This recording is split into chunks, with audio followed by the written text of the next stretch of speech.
Hello, same chapter resistance training, programming and progression. हमारा course है American council on exercise certified personal trainer. ये video उन लोगों के लिए तो है जो ACPT करना चाहते हैं, साथ में उन लोगों के लिए भी है जो किसी भी तरह का एक्सरसाइज परफॉर्म करते हैं जिम में, और इस चैप्टर से वो सीख सकते हैं किस तरह से एक्सरसाइज को डिजाइन किया जाता है और उसमें प्रोग्रेशन दी जाती है। अभी हमारे पास टॉपिक है, इसमें लिखा है a decrease in muscle tissue cause decrease in RMR। अगर मसल टिश्यू में डिक्रीज होता है, ठीक है, उसकी वजह से क्या होता है, आपका RMR भी डिक्रीज होता है। प्रीवियस वीडियो में हमने देखा था जो लोग एक्सरसाइज परफॉर्म करते हैं या कुछ टाइम हुए होते हैं उन्हें एक्सरसाइज किए हुए, कुछ वीक्स या कुछ मंथ्स, उनमें देखा गया है कि जब वो एक्सरसाइज स्टार्ट करते हैं तो क्या करते हैं, उनका जो RMR है वो 7 to 8% इंक्रीज होता है सिर्फ कुछ हफ्तों में या कुछ महीने में, ठीक है। लेकिन यहां पर जो लोग किसी भी तरह का एक्सरसाइज परफॉर्म नहीं करते हैं या नॉन ट्रेनिंग एडल्ट्स हैं, ठीक है, उनमें देखा गया है उनका मसल टिश्यू डिक्रीज होता है जिसकी वजह से उनका RMR भी डिक्रीज होता है। और यहां तक देखा गया है रिसर्च में कि लगभग वो हर 10 सालों में लगभग 3% रिडक्शन आता है उनके किसमें, RMR में। RMR जिसको नहीं पता है, प्रीवियस वीडियो में बहुत अच्छे से बता रखा है मैंने और कई बार बताया है। RMR मतलब यह है कि हमारी बॉडी फिजियोलॉजिकल फंक्शंस के लिए कुछ कैलोरी इस्तेमाल करती है, ठीक है, उसको RMR कहते हैं। और प्रीवियस वीडियो में देखा गया है एक लेडी थी जिनका एज 30 इयर्स था, ठीक है, उसका एग्जांपल भी आप देख सकते हैं, इससे पहले वाले वीडियो में बताया गया है। ऐसा क्यों होता है? देखो, ऐसा इसलिए होता है जब मसल टिश्यू का साइज जब डिक्रीज होता है तो जो प्रीवियसली जो कैलोरी मसल टिश्यू इस्तेमाल करते थे, अब वो क्या होगा, अब वो एक्स्ट्रा कैलोरी होगी। तो एक्स्ट्रा कैलोरी क्या होगी, हमारी बॉडी क्या करती है, एक्स्ट्रा कैलोरी को फैट में कन्वर्ट करती है और कहां करती है, स्टोर आपके फैट सेल्स में, ठीक है। तो आपको पता है कि जब आपकी बॉडी में फैट मास बढ़ेगा तो उसकी वजह से क्या होगा, आपका क्या होगा, लीन बॉडी मास जो होगा वो कम होगा, ठीक है। और ये वाइस एंड वर्सा है कि बॉडी में अगर हमारी बॉडी में लीन बॉडी मास बढ़ता है जिसमें लगभग 50% कॉन्ट्रीब्यूशन किसका होता है, सिर्फ मसल्स का, तो हमारी बॉडी में फैट मास क्या होगा, वो कम होगा। हम कर रहे हैं बेनिफिट ऑफ स्ट्रेंथ ट्रेनिंग, ठीक है। इसका एक बेनिफिट ये भी है, ये क्या करता है, स्ट्रेंथ ट्रेनिंग जो है इंजरी रिस्क को और डिजीज प्रिवेंशन में क्या करता है, हेल्प करता है। कैसे? कोई भी स्ट्रेंथ ट्रेनिंग प्रोग्राम जो क्या करता है, वो सारे के सारे मेजर मसल्स ग्रुप को क्या करता है, एड्रेस करता है, वो काफी हद तक इफेक्टिव हो सकता है किसमें, reducing the risk of injury, यानी कि जो रिस्क ऑफ इंजरी को काफी हद तक रिड्यूस करने में हेल्प करता है। और दूसरा, बहुत सारी डीजेनरेटिव डिजीजेस हैं उनको क्या करता है, प्रिवेंट करता है। कैसे? Number muscles as a shock absorber. Muscle क्या काम करता है, स्ट्रॉन्ग मसल जो है वो शॉक एब्जॉर्बर का काम करता है। कैसे?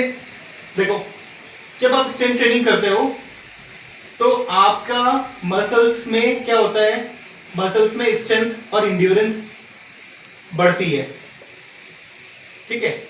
स्ट्रॉन्ग मसल्स का मतलब है स्ट्रॉन्ग जॉइंट्स बोन या स्ट्रॉन्ग बोन्स। कैसे? क्योंकि आपने सुना कनेक्टिव टिश्यूज क्या क्या होते हैं, टेंडन, लिगामेंट्स, ठीक है। ये क्या करते हैं, टेंडन्स जो होता है, टेंडन्स वो पार्ट है,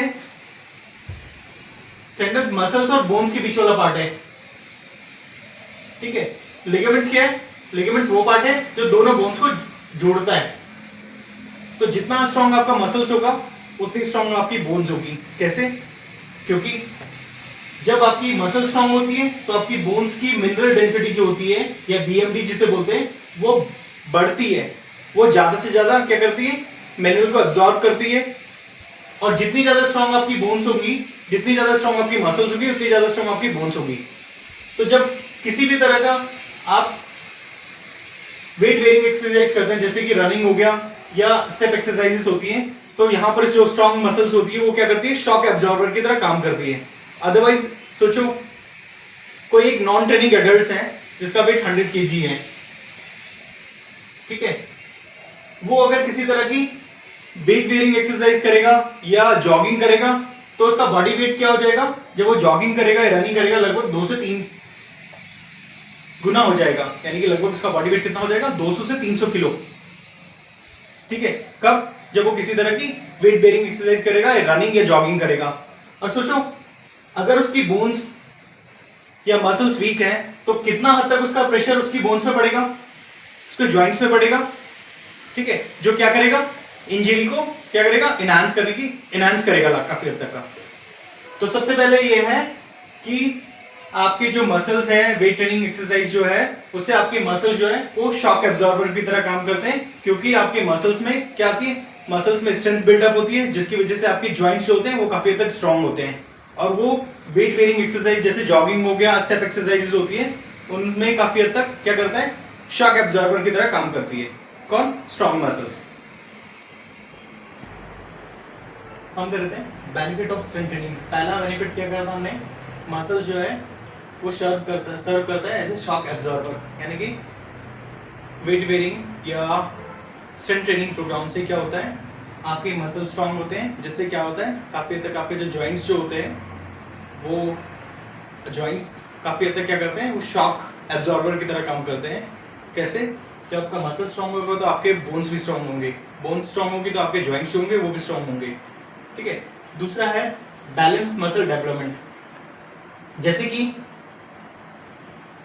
एक रनर होता है या जो जॉगिंग करते हैं वो लोग ना, जब आप जॉगिंग करते हो तो क्या होता है, ज्यादा से ज्यादा इम्पैक्ट किस पे आता है, आपके हैमस्ट्रिंग पे। जैसे पता नहीं हैमस्ट्रिंग क्या है, तो हैमस्ट्रिंग क्या है, आपकी लेग के पीछे वाला पार्ट है, ठीक है। इसका काम क्या होता है, हैमस्ट्रिंग का काम क्या होता है, हैमस्ट्रिंग का काम होता है नी को क्या कराना, फ्लेक्स कराना, और साथ में ये क्या करती है, ग्लूट्स को, यानी कि क्या करती है, आपके हिप को एक्सटेंड करती है, किसके साथ में, ग्लूट्स के साथ मिलके। तो हैमस्ट्रिंग का काम क्या है, हैमस्ट्रिंग का काम है नी को फ्लेक्स कराना, ठीक है, और साथ में क्वाड्स के ग्लूट्स के साथ मिलके क्या कराना, हिप को एक्सटेंड कराना, यानी कि हिप एक्सटेंशन में ये क्या करती है, सपोर्टिंग रोल प्ले करती है। तो जब जॉगिंग करते हैं, जॉगिंग करने से क्या होता है, ज्यादा से ज्यादा स्ट्रेस किस पे पड़ता है, आपके हैमस्ट्रिंग मसल्स पे। और जो लोग किसी भी तरह का स्ट्रेंथ ट्रेनिंग प्रोग्राम, मतलब स्ट्रेंथ ट्रेनिंग नहीं करते हैं या किसी तरह का वेट बेयरिंग एक्सरसाइज नहीं करते हैं और सिर्फ जॉगिंग करते हैं, वो लोग क्या करते हैं, कंटिन्यूअस क्या करते हैं, एक तरफ की मसल्स को ज्यादा एंगेज करते हैं, यानी कि ज्यादा क्या करते हैं, ओवर यूज करते हैं। यानी कि सिर्फ और सिर्फ क्या करेंगे, वो जब वो जॉगिंग करेंगे तो ज्यादा से ज्यादा स्ट्रेस किस पे आएगा, हैमस्ट्रिंग पे। और हैमस्ट्रिंग के आगे वाला पार्ट देखोगे जिसे हम क्वाड्रिसेप्स बोलते हैं, ठीक है, वो क्या होगा, क्वाड्रिसेप्स कम इस्तेमाल होगा, यानी कि क्वाड्रिसेप्स क्या हो जाएगा, वीक हो जाएगा। अगर आपका हैमस्ट्रिंग जो होगा वो टाइट हो जाएगा ओवर यूज होने की वजह से, तो क्वाड्स क्या हो जाएगा, क्वाड्स वीक हो जाएगा। वो क्या करेगा, वो एक इम्बैलेंस क्रिएट करेगा, ठीक है। तो स्ट्रेंथ ट्रेनिंग किस तरह से हेल्प करता है, एक स्ट्रेंथ ट्रेनिंग इस तरह से हेल्प करता है, जो लोग रनिंग करते हैं या जॉगिंग करते हैं वो क्या कर सकते हैं, हैमस्ट्रिंग को इस्तेमाल करेंगे, लेकिन साथ में क्या करेंगे, उसकी जो अपोजिट मसल्स ग्रुप है उसको भी क्या करेंगे, ट्रेन करेंगे, जिससे क्या होगा, एक बैलेंस क्रिएट होगा। क्या होगा, एक बैलेंस क्रिएट होगा, जिससे वो अपनी जो जॉगिंग वाली एक्सरसाइज है या रनिंग वाली एक्सरसाइज को लंबे टाइम तक परफॉर्म कर सकते हैं बिना इंजरी के, ठीक है। इसी तरह से देखा गया है हमारी बॉडी में मोस्टली ओवर यूज इंजरी क्या होती है, ओवर यूज इंजरी ये होती है कि हमारी बॉडी में कुछ पार्ट है जो ज्यादा क्या करते हैं, ओवर यूज होते हैं या टाइट हो जाते हैं। जैसे कि आपके काफ मसल्स हो गए, आपके हैमस्ट्रिंग हो गया, ठीक है, आपका चेस्ट वाला मसल्स हो गया, ये जनरली क्या होते हैं, बहुत ज्यादा ट्रेन करते हैं लोग, और ये क्या करते हैं, ओवर यूज करते हैं। ओवर यूज करने की वजह से क्या होता है, टाइट हो जाता है, और जो इसके अपोजिट ग्रुप वाली मसल्स होती है वो क्या हो जाती है, वो वीक हो जाती है। तो एक स्ट्रेंथ ट्रेनिंग प्रोग्राम की वजह से क्या कर सकते हैं, आप दोनों ग्रुप की मसल्स को ट्रेन कर सकते हैं, जिससे एक बैलेंस क्रिएट हो बॉडी में। बैलेंस क्रिएट होगा तो क्या होगा, रिस्क ऑफ इंजरी क्या होगा, वो काफी हद तक उसको प्रिवेंट किया जा सकता है या बहुत हद तक रिड्यूस किया जा सकता है। हम कर रहे थे बेनिफिट ऑफ स्ट्रेंथ ट्रेनिंग। पहला कि हमने मसल्स जो है वो शॉक एब्जॉर्बर की तरह काम करता है, स्ट्रॉन्ग मसल्स का मतलब स्ट्रॉन्ग जॉइंट्स हेल्प, ठीक है। और दूसरा क्या है, बैलेंस मसल डेवलपमेंट, जैसे मैंने जॉगिंग वाला एग्जांपल लिया था, जो लोग जॉग करते हैं वो क्या करते हैं, ज़्यादा से ज़्यादा अपनी हैमस्ट्रिंग को इस्तेमाल करते हैं, और उससे क्या होता है, वो ओवर यूज़ होती है। ओवर यूज़ होने से क्या होता है, वो टाइट हो जाती है, जिससे उसके अपोजिट जो मसल्स ग्रुप है वो क्या हो जाता है, वीक हो जाता है, जो क्या करता है कि इम्बैलेंस क्रिएट करता है। तो जो लोग स्ट्रेंथ ट्रेनिंग प्रोग्राम करते हैं वो क्या कर सकते हैं, वो दोनों ग्रुप को एक साथ ट्रेन कर सकते हैं, जिससे क्या होगा, जिससे एक बैलेंस क्रिएट होगा और जिससे काफ़ी हद तक अपनी जो एक्टिविटीज को परफॉर्म कर सकते हैं। तीसरा था इंक्रीज बीएमडी, रिड्यूस कर सकता है ऑस्टियोपोरोसिस। ऑस्टियोपोरोसिस क्या मतलब क्या है, ऑस्टियोपोरोसिस एक डिजीज है जो क्या करती है, जो होती है सॉफ्टनिंग ऑफ बोन्स, यानी कि इसमें क्या हो जाती है, बोन्स जो होती है सॉफ्ट हो जाती है। क्यों? क्योंकि बोन्स जब सॉफ्ट होती है, जब बोन्स की जो मिनरल बीएमडी होती है, यानी कि बोन मिनरल डेंसिटी जो होती है, यानी कि उसकी मोटाई जो होती है वो कम होती है, जिसकी वजह से क्या होते हैं, बोन ज़्यादा से कम क्या करती है, मिनरल को एब्जॉर्ब कर पाती है। ठीक है, जब कोई भी ट्रेनिंग एडल्ट्स हैं वो एक्सरसाइज परफॉर्म करते हैं तो उनकी क्या होती है, उनकी मसल स्ट्रांग होती है, मसल स्ट्रांग होने की वजह से क्या होते हैं, उनकी बोन्स भी स्ट्रांग होती है। ठीक है, जैसे मैंने टेंडन और लिगामेंट्स वाला एग्जांपल बताया था। तो जब उनके कनेक्टिव टिश्यूज या बोन्स स्ट्रांग होती है तो क्या होती है, उसकी वजह से उनकी बोन्स की मोटाई बढ़ने लगती है, जिसे डेंसिटी बोलते हैं ना। जब बोन्स की डेंसिटी बढ़ेगी तो क्या करेगी, बोन्स की कैपेबिलिटी होगी ज़्यादा से ज़्यादा मिनरल को लॉक करने की या एब्जॉर्ब करने की। ठीक है, जिससे क्या होगा, ऑस्टियोपोरोसिस जैसी जो डिजीज है उनको काफी तक प्रिवेंट किया जा सकता है। फोर्थ है इंप्रूव्ड बॉडी कंपोजिशन। मैंने बताया था बॉडी कंपोजिशन का मतलब होता है बॉडी में, बॉडी मास का मतलब होता है, या बॉडी कंपोजिशन का मतलब होता है फैट मास और lean body mass. Lean body mass में फैट मास के अलावा सब कुछ आता है, और फैट मास में क्या आता है, फैट। जो लोग स्ट्रेंथ ट्रेनिंग प्रोग्राम करते हैं या स्ट्रेंथ ट्रेनिंग करते हैं उनमें देखा गया है वो मसल्स को डेवलप करते हैं, जिसकी वजह से क्या होता है, फैट जो होता है वो कम होता है या डिक्रीज होने लगता है, वो ज्यादा बेटर दिखते हैं। क्यों? क्योंकि मसल जो होता है एक शेप क्या देता है, एक शेप देता है। ठीक है, और क्या होगा, जब आपकी बॉडी में ज्यादा मसल्स होगा और फैट कम होगा तो क्या होगा, आपका मेटाबॉलिज्म लिफ्ट होगा। क्यों? क्योंकि आपकी लीन बॉडी मास का 50% सिर्फ और सिर्फ कौन होती है, मसल्स होती है। ठीक है, जब मसल्स में क्या होगा, मसल्स का साइज बढ़ेगा तो उसकी क्या होगी, उसकी कैलोरी कंजप्शन की जो होगी वो बढ़ेगी, यानी कि बॉडी क्या करेगी, ज्यादा से ज्यादा कैलोरी को इस्तेमाल करेगी, यानी कि मसल जो वो कैलोरी को इस्तेमाल करेगी। जिससे क्या होगा, जिससे ये होगा, जब आपकी मसल्स ग्रो होंगी तो आपकी बॉडी में फैट कम होगा, फैट कम होने की वजह से क्या होगा, मसल्स ज्यादा होने की वजह से और फैट कम होने की वजह से क्या होगा, आपका मेटाबॉलिज्म लिफ्ट होगा।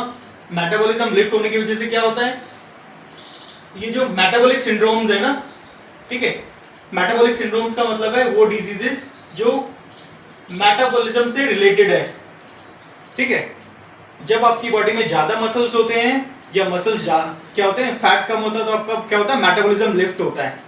ठीक है, जिससे ये मेटाबॉलिक सिंड्रोम या मेटाबॉलिक डिजीजेस जो होती है उसको काफी हद तक प्रिवेंट किया जा सकता है। फिफ्थ है low back pain health, low back health. Low back health का मतलब है जो लोग स्ट्रेंथ ट्रेनिंग प्रोग्राम करते हैं या लोग जो एक्सरसाइज करते हैं वो क्या करते हैं, वो अपनी बॉडी में क्या करते हैं, एब्डोमेन को और ग्लूट्स को ट्रेन करके काफी हद तक क्या करते हैं, वो लोअर बैक को सपोर्ट देते हैं। कैसे? देखो सिंपल सी चीज है, हमारी बॉडी में पेल्विस, आपका एब्डोमेन वाला पार्ट और आपका नीचे हिप फ्लेक्सस वाला पार्ट। ठीक है, कौन सा, एब्डोमेन और हिप फ्लेक्सस वाला पार्ट आगे की तरफ, यानी कि एंटीरियर साइड पे, और पोस्टीरियर साइड पे पेल्विस से ऊपर की तरफ देखोगे तो आपका ग्लूट्स हो गया या हिप मसल्स हो गया, और नीचे आपका क्या हो गया, हैमस्ट्रिंग हो गया।